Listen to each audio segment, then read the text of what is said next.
வணக்கம். புத்திசாலி தன்னோட காரியத்தை எப்படி ஜெயிக்கிறான்னு ஒரு குட்டி கதை.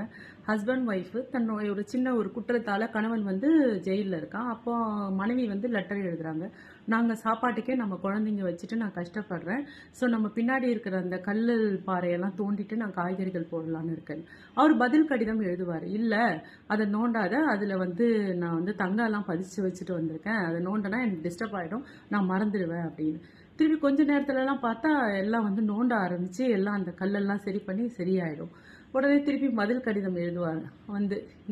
நான் இதுக்கு தான் அந்த மாதிரி சொன்னேன். அவங்க எப்படியும் போலீஸ் நான் எழுதுகிற கடிதத்தை படிச்சுட்டு தான் உனக்கு அனுப்பியிருப்பாங்க. இப்போ எல்லாம் உனக்கு தானாக சரி பண்ணி கொடுத்துட்டாங்க. நீ கனிகளும் காய்களும் வச்சுட்டு நல்லா அதில் பயிரிட்டு பசங்களை பார்த்துக்கும், நான் சீக்கிரமாக வந்துடுறேன் அப்படின்னு.